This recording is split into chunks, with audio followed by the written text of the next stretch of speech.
Yeah, I never think about it until we're on camera. These quads, you're like half my body weight in one leg. Ridiculous. Let's see, make sure I have the live chat going. Doing live. Pop up chat. I'll put a chat over here in case anyone pops in. All right, so doing a quick live, guys. What's going on, Adam? It's awesome, man. Like, it blows my mind when I pop on live and like people just like pop right in. It's cool. What's going on, Adam? Hope you're good. Wanted to do a quick live because I had Leave was asking me about when I would do a live again. And Leave was asking some questions about training and kind of things going on during Corona. Chilling at work. Hey, man, you know what? As much as it sucks, at least you're still working, so that's pretty cool too, right? Like, a lot of people aren't. So you got that going for you. I hope things are well, and I hope that you're being safe. Speaking of being safe, Lee was asking about training during Corona. What's going on, Jared? Yeah, man. He's saying, "Holy cow, I caught a live one." Nice. I tend to do them fairly sporadically, so it's I'm sorry, guys. I wish I'd be more consistent and maybe put it forward in like announcement, but I'm just bad about it. Like a stream time. Yeah, like hey, at this time, this day, we're gonna go live. That might be better, but anyway, you're talking about training during Corona was really the question, or kind of how to maintain consistency. What's going on, Ryan? Still snowing. Fuck all that noise, dude. I'm not trying to live that life, dog. The training piece can be kind of hard. So like, irrespective of Corona and the things that are going on. What's going on, Brad? Hey, Brad and I he and I did our first powerlifting meet together. Oh, really? Yeah, like nice. long time ago. I was like, yeah. The training piece can be kind of difficult, and that's irrespective of Corona, right? Like, one of the questions that I got was about consistency and kind of staying with it, and it really just kind of comes down to having an end state, right? Like, if you don't have that end state, and that's something that we talked about the other day. It's hard to stay consistent because like you don't have a goal that you're trying to reach. So if you're just doing something just for the sake of doing things, like you're only gonna continue it for as long as like the interest is there, right? Like, and it's pretty quick to lose interest, especially if you don't have some kind of a goal. And so I think first, maintaining consistency has a lot to do with the goal. So whatever that goal is, for you, and it doesn't matter what it is, whether it's a powerlifting meet or there's some objective that you want to achieve, whether it's a new max or you want to see how many times you can deadlift a certain weight, whatever that goal is, working toward the goal keeps your eye on the prize and keeps you kind of in the game. And so that's really important. So in terms of staying consistent with training and maintaining it even through difficult times like now, having a goal I think is super important. Even as difficult as things are right now with getting consistent training, with gyms being closed and gym equipment basically being sold out across the board and not having any really availability, it can be hard to maintain goals, but you can still work toward those goals, nearly irrespective of what the goals are. Brad says I kicked his butt in the meet. Nah, I just deadlifted more. Bench was pretty on par. Keeping the goals is a big thing. And during periods like this, especially if you are in the sparsest of conditions, maybe changing those goals a little bit is a good way to stay fresh with the training. So you may not be able to train as heavy as you'd like, but maybe just changing the goal to match what your capabilities are and what your equipment is.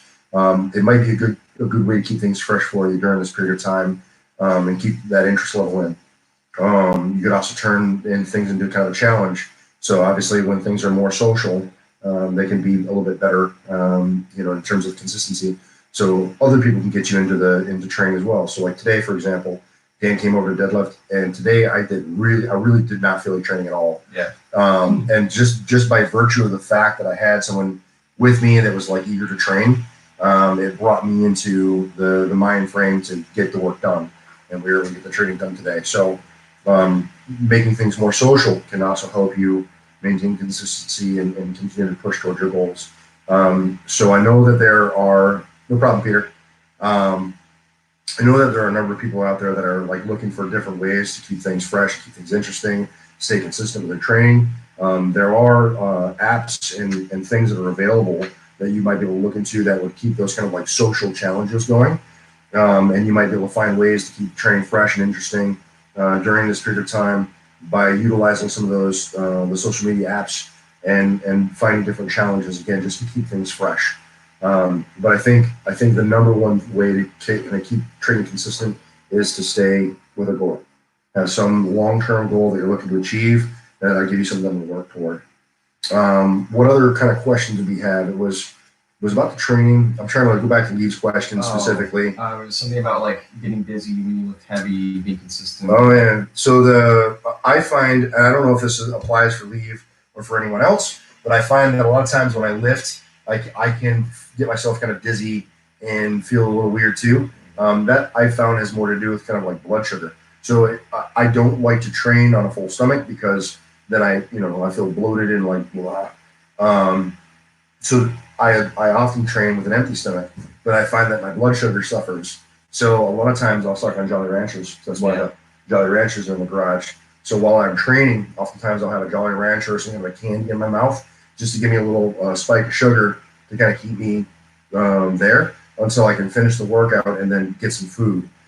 So potentially the dizziness that you're experiencing might have something to do with low blood sugar, and maybe just having a candy or something like that while you train that might lead you to that issue. I don't know for sure.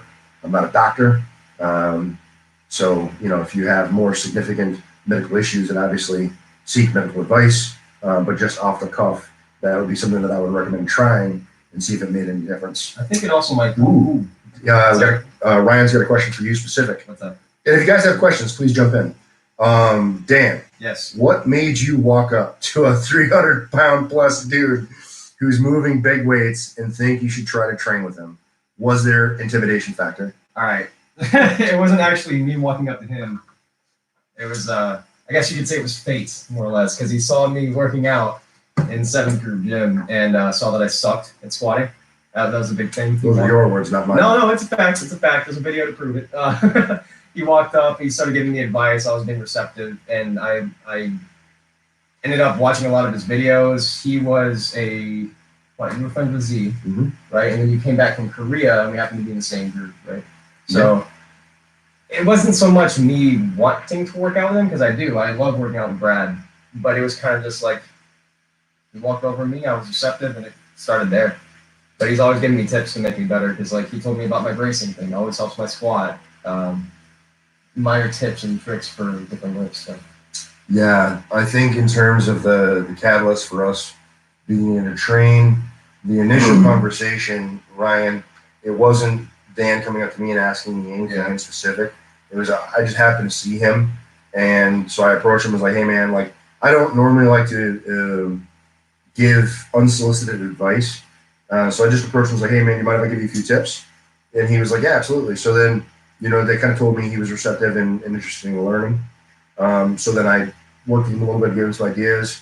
And then from then, we just kind of saw each other a lot in the gym and at different times. And just, we're friendly. Excuse me. And just, hey, whatever. And we didn't really do much in the way of training together. Not so. Until actually school in Arizona. Yeah. So he and I were both going through separate schools at the same time at the same location. And because we knew each other, kind of gravitated toward one another, just like, hey, familiar face. And he likes training, I like training. And I really enjoy having people around. So I actually was asking him about training and like, hey man, you want to link up, you want to train? And so that's kind of how things are going in terms of us training together. It was really me asking him like, hey, if you're around, I could really use some help, specifically with like bench lift off and things like that. So that kind of got that going. And then interestingly enough, remember the conversation that we had? Oh, about like why you would want to train? Yeah. Oh yeah, I've already asked this question to him. So he actually asked me the same question of like, why do you train with me? And kind of in the same vein that your question is, Ryan, like I don't personally view myself as much different than him. I just go and train, and I just enjoy training, and I'm not really thinking about the numbers and things like that in terms of like scale relatively from like one person to another. It's just a number, and I'm doing the same thing that he's doing. So in my mind, it's a bench is a bench is a bench is a bench, right? We're all doing different weights, and I don't often conceptualize the differences in the numbers. It's just not something that I focus on. I will say the caveat on that. One time I was doing German volume training on squat with you. So I was doing like 185 or 175 for 10 sets of 10. And after every single one of my rep sets, I would have to take off a 100-pound plate, a 45 or something like that. No, I'd have to add 100 pounds and a 45 just to get up to your weight. So I was doing like cardio between my sets. So every now and then there are some challenges because he does significantly more weight than me. But overall, I think it's pretty good because he just motivates me to get out there and lift some heavy stuff aggressively. And at least from my perspective, I don't know how it feels necessarily from your shoes in training with me. If it feels different for you than it does for me, but for me, it's just I enjoy having somebody around that's interested in getting after it, irrespective of what the numbers are. So that's my perspective. So I hope that answers the question, Ryan. Jared wrote in. He wants to know before digging through my vids, did I do a video on how I rehabbed my groin tear? Groin tear? I tore both. Oh, what? I tore both my left and my right. I believe it was gracilis, but I never went through and got the imaging. But like, I mean, honestly, right from the pubic bone, like right from, I just tore it right off, both sides. So I did it was the right side first, and then I did the left side. At the same time? No. Not like exactly you snapped at the same time. No. The same event, or was it? It was so one I did before I went to Korea, and I was playing on a raft that was anchored out in the water. Okay. And I went to jump, and my leg slid out from underneath me. Oh. And whoop, yeah, and blew that. That was miserable. Oh no. And then in Korea, I was squatting, and I hit depth, rebounded, and then tore this one. That one was really miserable. Is it? So in terms of how I recovered, the thing that I don't know about yours, Jared, but like honestly, man, like not to be too graphic, but I was black and blue. I mean, like black and blue from like the stem of my penis like down to my knee, because I literally the pubic bone that's right there, I literally tore that right off the bone. On that left side in Korea. So for me, what I did is I kept moving. So I tried really hard not to allow myself to be immobile, because and especially with a tear, you're dealing with trauma. There's bleeding, and with bleeding, there's going to be swelling, and that blood and fluid will just sit and pool, and then that swelling can cause a lot of pain and discomfort because it's applying pressure to all the surrounding tissues. So one of the things that I tried to focus on predominantly right away was movement. Anything that I could tolerate that didn't instigate pain, right? So difference between discomfort and pain. No pain. Discomfort, I worked through. But like just walking or stairs or just getting myself moving, right? Because by virtue of movement, you're going to stimulate the lymphatic system. The lymphatic system is going to help pull that fluid and everything out of the area as well, and help to break down some of that swelling. And the swelling, with the alleviation of the swelling, will alleviate some of the pain. And then you can start to try to get back to normal function. So essentially, I started moving immediately and did everything that I could without any pain, up to and including squatting. So I was basically just doing some body weight stuff and just kind of testing the water. Anything that I could do that didn't cause pain. And just kind of just going back to normal movement. And then little by little, the pain associated with the injury abated. I was able to start to build up some of the other muscle groups in the area to kind of cover down, right? Because you have more than one muscle that actually acts as the adductor or adduction faction or adduction movement rather. So there's more than one muscle that does that. So if you lose one, there are still other muscles that can compensate, but they have to kind of step in. So what I did is just kind of slowly built myself up over time. and got back to normal training. And then honestly, things just kind of felt normal. So I never had any corrective surgery, never had any other medical intervention, but basically just managed it myself. And that's kind of how I went about it. I can give you more specific information about it if you want. Feel free to give me an email or something like that, and I can be a little bit more specific to your question. Brad rolled out. Okay, yeah. Hey, Brad, I appreciate you joining, man. Sorry if I lost you before you dipped, but I do appreciate you stopping and say hi. It's good to see you. Nicole, great. I'm really grateful to be able to help. That's what like the whole channel is about, is being able to try to help. So I definitely appreciate that. You have checked stuff out, and that some of them might be helpful for you. So if in the future you have more specific questions, let me know, and I'll try to do my best to be able to help you. And then Ryan says, best books. I have one. Okay. It's. I have it in my bag. I can go get it right now. Yeah, sure. Gotcha. Yeah. Move over so you can go grab that. For me, Ryan, I never really did much reading about powerlifting specifically. When I got going in powerlifting, there was no internet. So when I first started going, there was no internet. So in terms of like content and things and videos, none of this existed, which was one of the catalysts for me creating the channel in the first place, was to try to be a conduit of information for people to be able to help out and, be something that people could turn to kind of get themselves going and learn about the sport and make themselves better and stronger. The only way back then that you could really learn much about powerlifting was honestly kind of one of two ways. It was Powerlifting USA was a magazine that was a great magazine that's now discontinued. So reading that magazine was a good way to learn and get information about powerlifting. And then just training with people, like getting in and actually just doing, was really one of the only other ways you could do it. I still recommend that, man. Like I still think that just getting in and just training is the best education that you get, because especially something as dynamic as movement, right? Like exercise, like you just have to learn. And so we could talk through all the academic, parts of what it takes to lift, what it takes to gain muscle. But there's a huge separation from the academic portion of it to the actual execution. And so I think that you can learn a lot of the academics by executing.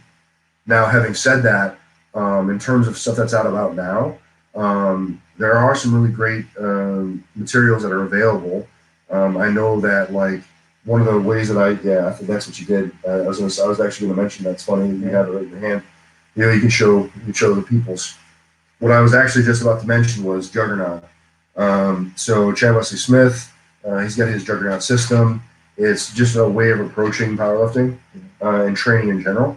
I kind of adopted that over the last few years and have ran with that for a while now, and I enjoy that methodology. But even reading and kind of going through some of the stuff that Chad Wesley Smith has written, I still kind of do my own thing. So I still program myself.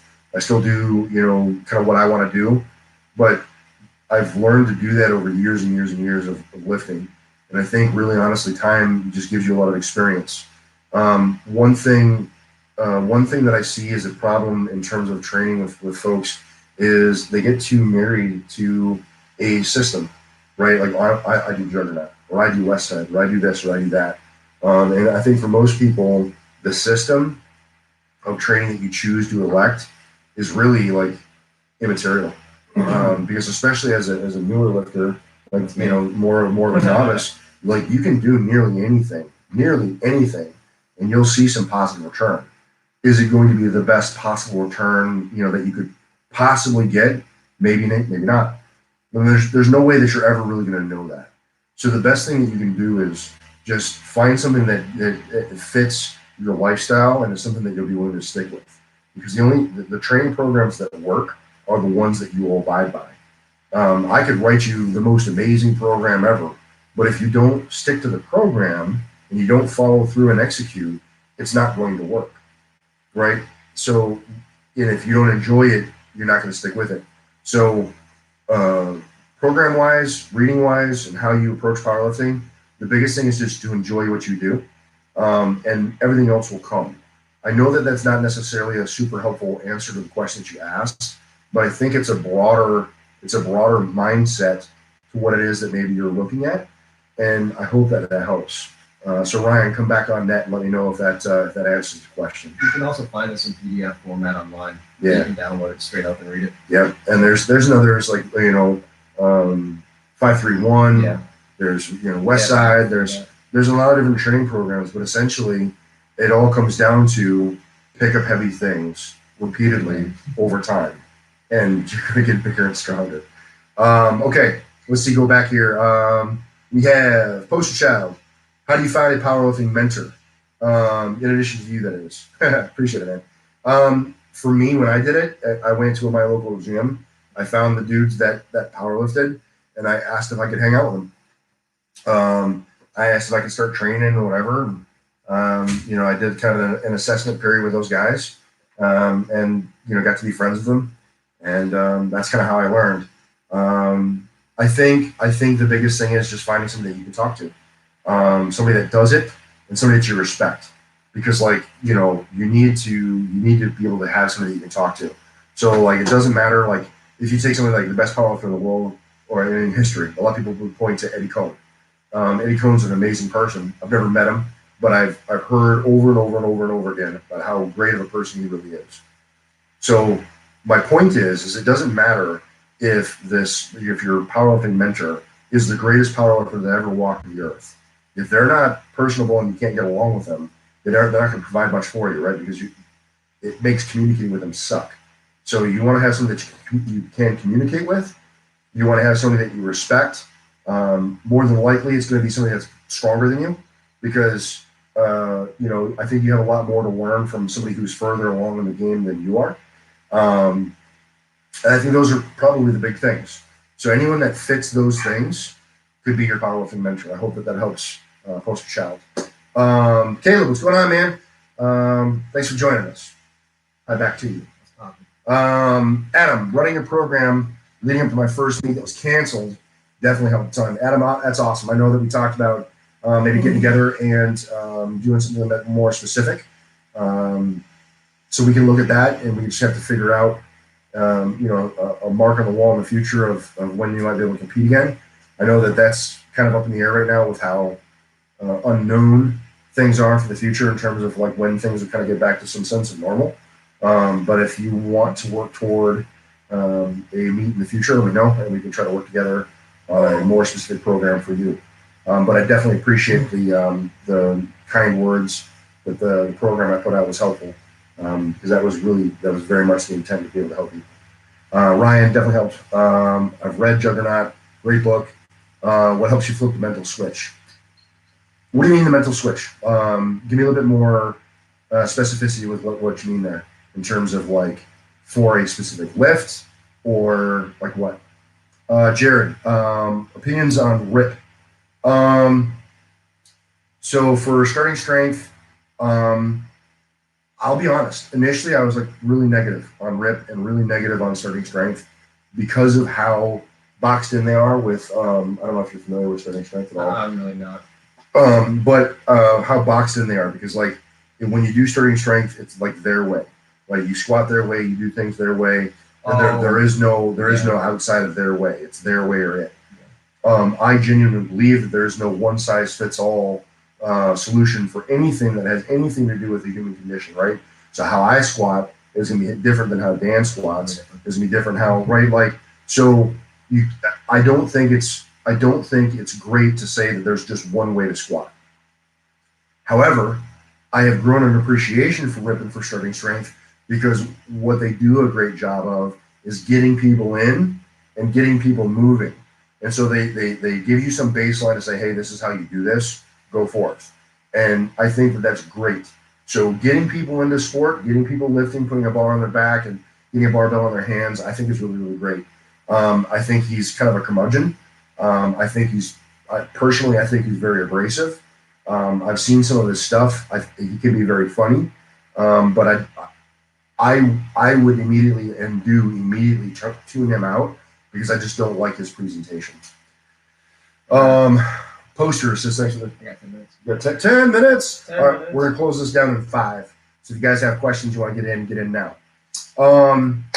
Poster, you're right. You're welcome. I appreciate you giving me the opportunity to give the advice. Adam, I have 2 postponed meets in USAPL. Yeah, so I think in terms of meets in the future, it's going to be kind of up in the air, man. Like we just don't know. I don't know how things will be. I don't know how things will be. But like I said, if you want to get together and try to work on a specific program for you, then let me know and we can cross that bridge. I was working with one other individual and we've finished this programming. So now I'm not currently working with anybody. And I would be willing to work with you if that was something that you wanted to try. Ryan, just going from nice guy. Oh, from the nice guy that we see the savage mindset. Willing to put it out there and get it or die, fight or flight mentality. I don't know. So maybe you could provide a little bit of insight because you've been around me, so you know how I am kind of just generally, and you've also been around me when I'm doing something kind of big. Mm-hmm. What do you think about that switch from externally, like when you Like my perception of you? Yeah, the perception of when you see me just generally in uniform or now to like when we're getting after it. Like what do you think the difference is? That's a complicated question because I can't really answer that because I can tell you what it looks like from the outside, but I don't know what switches in your head. What does it look like from the outside? It looks like a lot of anger, lots of anger. But I know it's not actual like rage. It's just clear focus. Your mind is set on one thing only. No other energy is going to anything else but that one thing. Well, I'd say it's probably dead nuts. Yeah. So like it isn't. I don't think that it's savagery, like unbridled savagery, because it really is. It's a focused savagery. Yeah. So I get so fixated on the thing that I'm not thinking about anything else. There is no energy going anywhere else. It's the thing. And I've made up my mind very early in my life that I am not concerned at all about longevity in terms of like my life. I have no expectation of living to be over 100. In fact, I pray that I don't. No. My worst fear is to be trapped in my own body, but to live old enough to be trapped in my own body. The reason why I say that is because a lot of people have in the backs of their minds that tugging reservation about like, well, it's not safe. You could get hurt, you could die. Like for me, it's just not there. It's just not something that I'm considering at the moment that I'm doing the thing. Whether it's a squat or a deadlift or whatever, I'm just focused on the thing. And the thing too for me though is it's not a crazy thing. It's not as though I'm going out on some huge limb and taking this gargantuan risk. Like as you come along and you get bigger and bigger and bigger, everything's a chip up, right? So like you're just chipping up your own numbers. So for all accounts, even if you're hitting a PR, you've been pretty close to that number before. And so like it's just one more step. And it's just one more step. So in terms of what it might look like externally with me pulling, 800-pound deadlift, some people might like, that's crazy. But if you've gotten up to an 800-pound deadlift before, well, or maybe you've done the 795. If you've pulled 795, 800 really isn't that much more. So like you can see how as you move through time, the number itself isn't really all that extraordinary because you've done it before for all intent and purpose. Now, in terms of the focus, one huge trigger for me is ammonia. So yeah. I can be just bebopping around, having fun, whatever. But I've conditioned myself to a degree for ammonia. So when I hit ammonia, it's go time. Now, like it brings me in. It's like almost like a Pavlovian response, right? Like instead of drooling, I want to crush something. So for me, in terms of like really flipping the switch, ammonia. I hope that answers this question. Again, I feel like I'm kind of roundabout with my answers, but No, we talked about what it looks like externally, and we talked about how you get focused. I think that's pretty Yeah, and I also think about something bad happening in my family, and so my children are my life. So I think of something happening to them, and put myself in a place where if I don't do this, something bad will happen to them. And for me, that's very motivating. good. That's interesting. Yeah, it's like a lot of times I imagine a car, right? Like it's about to crush them, and I have to move that car, otherwise. So like in my head, I play that game. I'm more motivated by like shame or failure. As in, like, I fail myself if I can hit this weight because I expect myself to. Yeah, yeah. I mean, by whatever means, it's the same. It's it's good. Let's see what else. We're gonna answer a few more and then pop out. Poster Child says Rip is the quintessential Texan. An acquired taste for sure. I agree. Rip is definitely an acquired taste. I think that I don't know. Again, like you guys have heard me talk before about being an ambassador and trying to bring people into sport. And I think that by being a curmudgeon-y fucking jackass, I think that you're going to turn off more people than you'll turn on. And so my approach toward everything is about like inclusivity, trying to bring people in and trying to be approachable and trying to be somebody that, somebody you'd be willing to just email and be like, hey man, I got a question. Feeling pretty confident that I'm going to respond favorably, not dog on you because, your squat is shit or, whatever. I feel like being an ambassador is in all things, right? Like be an ambassador. So that's kind of how I try to conduct myself. Oh yeah. So he talks about a Texas asshole is an acquired taste. And then he's like, that didn't come out right. So apparently PC likes assholes. Tasting that is. I'm just joking though. Adam says he'll hit me up. 1,800 bust. We could probably work on it, man. It's a lot of weight, then. Yeah, It's a lot of weight. Yeah, 1,800 is a respectable number by every account. Cool. All right, guys. Like that's all I have for you. I know that he's got to get going. He's got things he's got to do. Social life he's got to pretend he has. Funny. Funny. So if you guys have any last minute questions, you want to pop in real fast, hanging out for another minute or so, and then we'll wrap it down. But wanted to real quick, make sure that I got into the live real quick. It's a little bit of a half hour. Really? Yeah. Leave asked a question about training and whatever, and I wanted to make sure that I responded. So Leave, I hope that you have an opportunity to catch this at some point in time and get that question answered. And for anyone else that tuned in, I want to thank you for jumping in, saying hi, and giving me the opportunity to be able to kind of respond to questions and things like that. Brad's hat size. Fuck dudes. I have like giant hat size. So I have it's like on like the last thing, and that's tight. Jesus, dude. Yeah, I got a gigantic melon, man.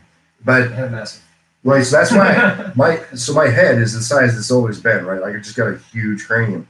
That's why I have to stay big, because if I shrink, if I got small, it look like a watermelon on a toothpick. You know what I mean? Like a baby, I just break my own neck. So I gotta stay jacked. Yeah, cool. Jared, thanks for checking out the Thor video. I'm really interested to see what happens with that. Like, really super interested in the things that happen within the lifting community around the world. I think it's really cool to see challenges and things and rivalries and whatever else. I am super respectful of the things that Eddie Hall has done. But honestly, between you, me, and the fence post, just kind of how he acts, I think he's kind of an asshat.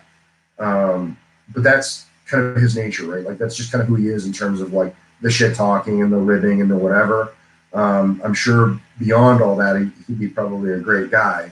But the way it comes across is just kind of, I'm not a fan of conducting oneself like that. But I'll be really interested to see what happens with Thor. Looking forward to see what he does with that record, whether he really does just chip it and do the 501 and then just wrap it up, or if he really goes. That'd be so BM. I'm telling you, man, I couldn't do it, dude. If I did the 501 and the 501 went like smooth, I'd be going. Oh, you'd be pissed. I'd be going. I'd do another one. Rep, you hit 501 clean. Yeah, I wouldn't stop there. I'd pull another one. Adam wants to know when I'm gonna smash the 501 bench. I don't have my eyes on any competition anytime real soon. I've hit a 530 bench in training, but I've never been able to put it together in comp. So sometime it'd be cool if I could get a comp in this year, but with everything being as crazy as it is, that's not happening anytime real soon. Yeah, Jared doesn't think that Eddie Hall is going to take to losing the record very well. No. Yeah, no, I don't think so. No. I think he's going to be. I think no matter what Thor does, he's going to find something to complain about. It wasn't this, it wasn't that, it wasn't whatever. It was. I don't think that's you're going to see truly. Just hey man, good game. I don't think that you're going to see that from Eddie Hall. I think you're going to be like, he'll probably say good game, well done, but there'll be some dig on Thor for something or other. But anyway, we're talking about some unfathomable weight, right? Like 500 kilograms. Yeah. Insane. Ridiculous. Beyond human limits. All right, guys. I think that's it. No more questions kind of rolling through. Yeah, but it wasn't the first. Yeah, you're right. Post show, I was like, yeah, but it wasn't the first. That would be the shit that, like Eddie says, yeah, I was the first to do it. Well, whatever. Anyhow, that's it, guys. Appreciate you. Got a bunch of videos in the hopper, so I'll keep jamming videos of training, both some older stuff, and I'm gonna sprinkle in some of the newer stuff. You guys can help me out a great deal by just asking me questions and keeping me in touch with the things that you guys are interested in. So if there are some specific videos that you guys would like me to do, or some specific questions you have, feel free to write me either Instagram, email, whatever. Just get in touch with me, ask me some questions. Really do appreciate the opportunity to try to weigh in and help you for whatever those things are. So a lot more content coming out in the near future. Try to keep you guys entertained to some degree whilst doing the social distancing and fighting this coronavirus. We're in like a 5x5 room right now. Yeah, There's no way. it's too late. We're both done. If one's got it, we already both got Just it. cough in my face. It's like Lois Griffin spit in my mouth. More Never Say collabs. Yeah. So I absolutely have the idea to do it. I probably would have pulled the trigger on a collab with Joe Satberry. But the whole thing for closing down the Arnold Classic and all that stuff. So there'll definitely be some collabs coming, especially when there's more travel and less travel restriction.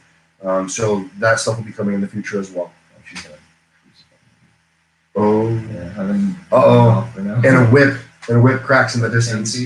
My man's got to get going. He's got a girly friend that's not too happy with him. So tell the girly friend it was my fault. She doesn't care. Sure. It's my fault regardless.